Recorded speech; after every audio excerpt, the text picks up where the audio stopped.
Welcome, fellow modeling and tabletop gaming enthusiasts, to the Mediocre Modeler Show. Today we have another tutorial for you, and this one is going to be focusing on oil washes, or at least how I make my own oil washes for finishing up models. I kind of walk you through the process for anyone that might be a little bit hesitant to try, but it's not terribly difficult.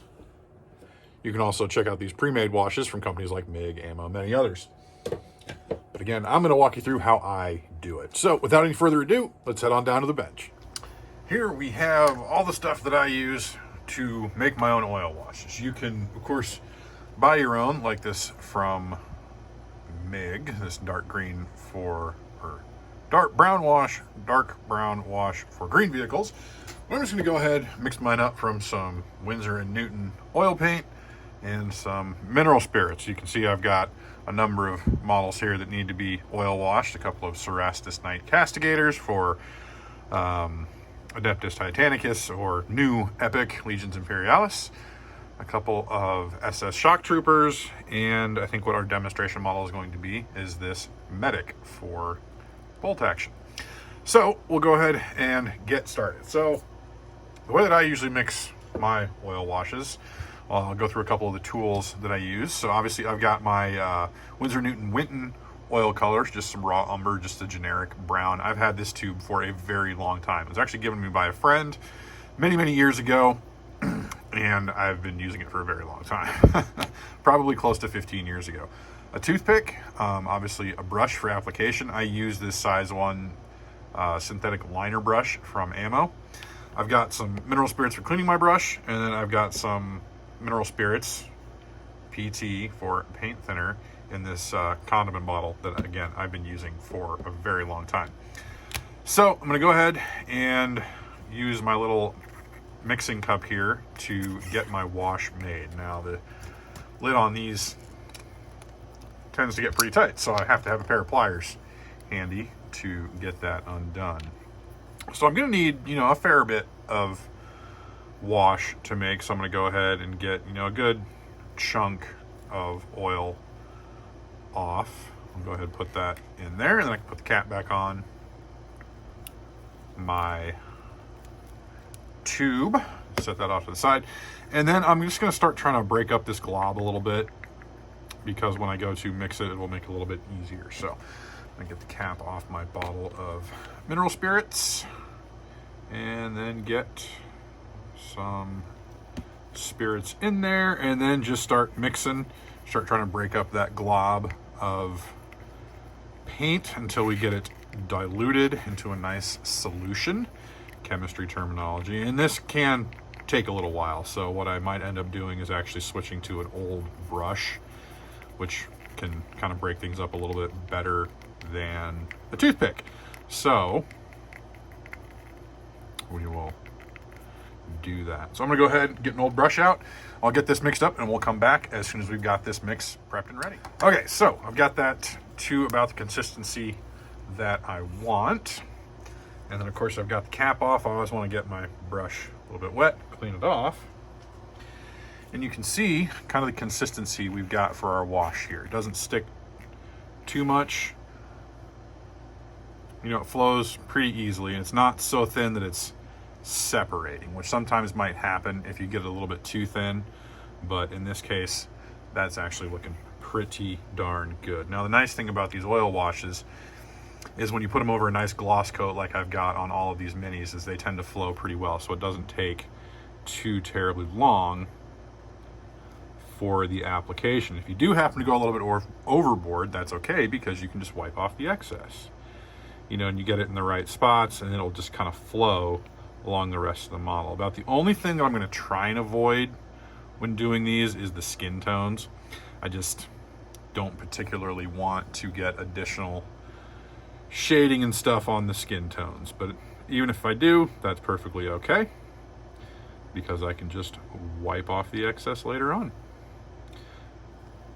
So we'll go ahead, get things on here, and of course if you're doing this a squad at a time, save yourself a little bit of time. But I just had this one miniature left to be built, and when I say built, I mean just stuck on a base and painted from a box that I bought back in March.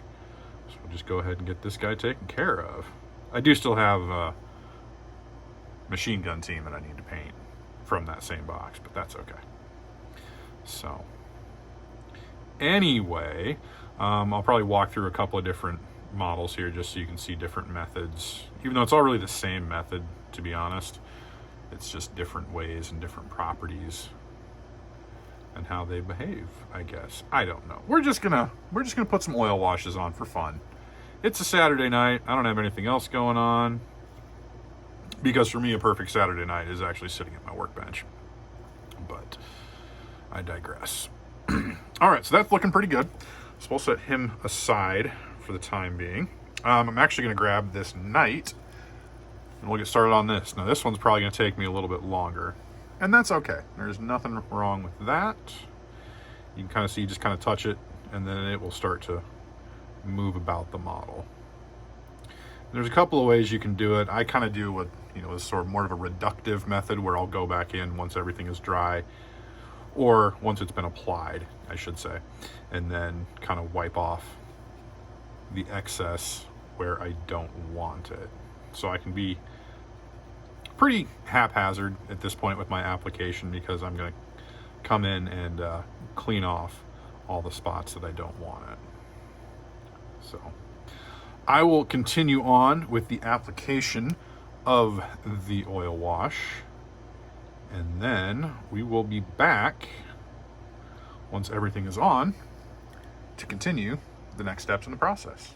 So that took about, 10 minutes to get the oil wash applied to all 6 models we have here. One thing I did realize that I forgot to do was put decals on the bolt action Conflict 47 figures. So I should have had a unit patch and an American flag for this guy, and then all of the various insignia and emblems I put on these shock troopers. That's okay. We can put those on afterwards. It's not going to be a big deal. Generally, I like to put my decals on first before I do the oil wash, just so you can include those as part of the weathering process. But the next step is going to be to clean up the excess oil wash. In order to do that, I've got some clean mineral spirits here, and I've got a handful of these double-sided makeup sponges. You could also use Q-tips. The problem with Q-tips, or cotton wool buds, as some of you may call them, is that they tend to leave a lot of stray fibers, because they'll catch on sharp edges, it'll pull them off of the tip, and then you've got to clean those up afterwards. I've done it many, many times, done it for many years, but I've definitely moved on to these makeup sponges, and they're definitely just a little bit easier to use. So we're going to go ahead and take care of our medic here. So what I'm going to do is dip the tip of this into here, kind of dab off any excess. You can see just how much that expanded when it absorbed all of that mineral spirit, and then just kind of lightly start wiping away kind of the excess. You can see we're getting some of that off there. You don't have to wait for the wash to dry to do this, but it's generally a good idea to give it at least a little bit of time to kind of set. You could leave it a couple of days, a week. It does get a little bit harder to remove after sitting, but definitely not impossible. In my personal experience, it will remove a little bit quicker the less that it's on. But then you also run the risk of maybe taking off too much and not quite getting the effect that you want. And once it dries, it does have a bit of a matting effect on the miniature as well. So you can see we still kind of got it in some of those deepest recesses, and it's kind of given us some good definition there. And I think for the most part, I am pretty pleased with how that guy has turned out. So we'll go ahead and move on to the next one. So we'll go ahead and take our knight here. I'm actually going to put on another glove real quick. It doesn't do a great deal of harm. I just would prefer not to get mineral spirits and oil paints on my fingers if at all possible. You also want to make sure you're working in a well-ventilated area when working with mineral spirits like this. So just kind of some light passes, and you can also get kind of a streaking effect when you do that too, which gives some nice weathering as well. And of course, when we're done with this, we'll seal everything in with a good matte varnish or gloss or satin, whatever your varnish of choice happens to be. And then this is usually one of the last steps that I do before completing a model. I'll usually do basing after this because I'll do basing after my final coat of matte varnish. And it's kind of a little tougher to see on these metallic areas, so you could leave more of that there if you wanted. But again, it does kind of have a matting effect on it. So you could end up with sort of a splotchy matte effect. There we go, kind of leaving it in those places where we want it to stay. Especially on these shiny metallic blue areas, which is actually contrast paint over metallic paint, in case anyone was wondering. I know I do mostly historicals on this channel, but my first love is actually the Horus Heresy. I have, 4 complete armies at this point, with enough stuff to make some additional armies as well. Mechanicum, demons, knights, all that stuff. And I will get some of that content on the channel eventually, but for the time being, we're just gonna focus on that because that's the flavor of my year so far is historicals. Maybe I'll break out my Blood and Valor stuff and get a game of that in here one of these days. And sometimes it might take you several passes to remove as much of the oil as you like. So, just kind of have a little patience. That's got a little too much on it. The nice thing is you can just toss these when you're done. This mineral spirits will flash off fairly quickly, so. But then once I've done the oil wash and the reduction, I'll usually, and remove the excess, I'll usually try and let it sit overnight just to make sure that that's had a good chance to fully cure. Not saying that you necessarily have to, but that is my process. And I've got a stray fiber on here that's driving me nuts. And of course, you can make an oil wash out of any color you like. I've used an orange-ish color before to do some rust streaking on a model of the HMS Holland 1. That was pretty cool. But oil washes are definitely a very useful tool to have when it comes to weathering. So let's see. These guys shouldn't take long. I'm gonna start with the one that I did first, so it's had a little bit more time to cure. And again, these should not take long at all. Get all this stuff off of here. You can see we're getting all that off. The other reason for the gloss coat is because it gives it a good protective layer against the mineral spirits. Just like you can put enamels on top of lacquers. You can put acrylics on top of enamels or lacquers, but you can't put lacquers on top of acrylics, so on and so forth. So,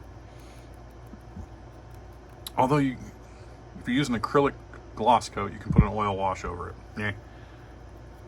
Yeah, I always give them a good clear coat, gloss coat before I do washes, just because it helps smooth out the surface and then allows that wash to flow a little bit nicer.